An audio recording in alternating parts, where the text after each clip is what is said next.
Hi ළමයි ඉතින් අපි ඩේට් එකක් යන්න ප්ලෑන් කරා මම තමයි දුරම ඉන්න එක්කෙනා මම කොහොම හරි උදේම ලෑස්ති වෙලා මහරගමට ගිහිල්ලා පස්සේ හම්බෙලා යත් එක්ක එහෙම බෙල්ලන්විලට ගියා.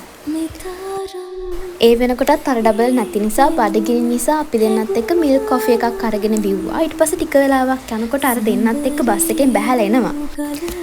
ඊට පස්සේ ඉතින් අපි කට්ටිය මල් අරගෙන බෙල්ලන්විල මහ පන්සල වඳින්න ගියා. අපි පන්සල ඇතුළේ වීඩියෝ ක්ලිප්ස් ගත්තේ නෑ. ඉතින් පන්සලේ ඉන්නකොට එහෙම වීඩියෝ කරන එක හරි නෑනේ. අනික නිදහසේ බුදුන් වදින්න ඕනනේ. ඊට පස්සේ ඉතින් අපි ආයේ හිමීට ඇවිදගෙන බෙල්ලන්විල පාක් එක පැත්තට ඇවිදගෙන ගියා. එතන අච්චාරු තියනවා දැකලා අච්චාරු ලෝලි මම ඉතින් අච්චාරුවක් ඉල්ලලා අපි කට්ටිය ඉතින් එතනින් අච්චාරුවකුත් අරගෙන පාක් එක ඇතුලේ බෙන්ච් එකට ගිහිල්ලා වාඩි වෙලා ඒ අච්චාරුව හොඳට රස විඳා. ගණන් ගන්න එපා මේ කියවන්නේ ඕපදූප.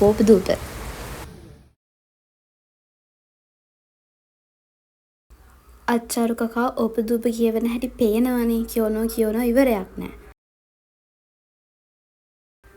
මේ ඉන්නේ මෝඩ අපි දෙන්න. දැන් ඉතින් අපි හතර දෙනා කැරකි යනවා ෆොටෝස් ටිකක් ගහන්න ලස්සන තැන් ටිකක් හොයාගෙන. මට අද කර යන්නේම තමයි ඔය ඇහෙන්නේ.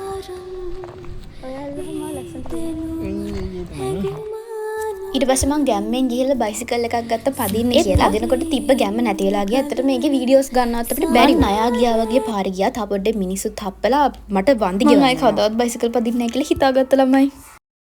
ඊට පස්සේ මම බසම නෝන්ඩියකට ලක් වෙලා අපි ඉතින් දවල් කෑම කන්න කියලා හිතාගෙන රෙස්ටුරන්ට් එකක් හොයාගෙන ගියා. මට ඒ වෙච්ච දේවල් මතක් වෙද්දි තාමත් ලැජ්ජයි. මෙයාලා මට hina වෙච්ච වෙලාව සේරම තරහමරහ අමතක කළා. ඉතින් මං සතුටින් දහවල් ආහාරේ බුද්ධි විඳින්න ගිහින් තමයි ඔය ඉන්නේ. අපි ඉතින් තාම චූටි නේ. ඒක නිසා ඉතින් තියෙන බජට් එකට ගන්නත් එපා. ඉතින් අපි සල්ලි දාලා එකතු කරලා අපේ බජට් එකට රයිස් එකක් ගත්තා. දවල්ට කන්න කියලා හිතාගෙන. කොහේ හරි ගියාම බත් බෙදලා දෙන බොයිෆ්‍රෙන්ඩ් කෙනෙක් හම්බ වෙන්න අපි පින් කරන්න ඕනේ අනේ.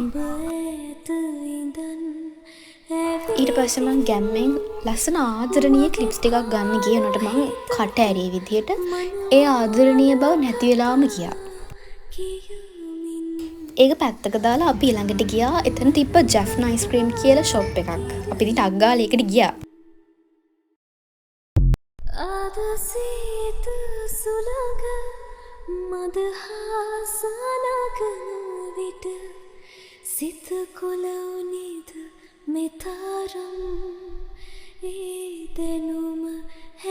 ඊට පස්සේ අපි මෙනු එක බලලා ජැෆ්න අයිස්ක්‍රීම් කියලා තිබ්බ එකක් කන්න එක තෝරගත්තා.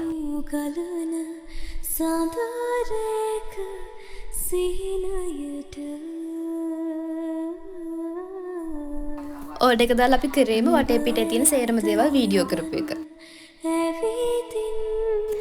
ඊට පස්සේ අපි පුනා බලා සිටි අවස්ථාව උදා වුණා. අපේ අයිස්ක්‍රීම් 4 අපි ළඟට ආවා.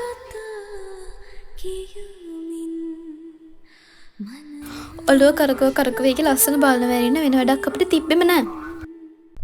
ඒකේ ලස්සන බලන වැරින්න එක කන්න වෙලාවක් නෑ. යා මෙහෙම කරලා ගන්නවා, මෙයා එහෙම කරලා ගන්නවා. අරයට මෙයාට ඕන විදිහට ෆොටෝ 100ක් විතර අරගෙන තමයි අපි ඒක කන්න පටන් ගත්තේ. මට කන්න බැරි ටික බටර් ගගා පසියට කවන අවස්ථාවක් තමයි මේ දිස් වෙන්නේ. ඊට පස්සේ ඉතින් අපි ආයෙ බස් එකේ නැගලා කට්ටිය මගින් බහැලා අපිත් නිවස බලා පිටත් මං විතරයි ඉතුරුනේ අන්තිමට. මේ මගේ පළවෙනිම vlog එක බලපු ඔයගොල්ලෝ හැමෝටම ස්තුතියි.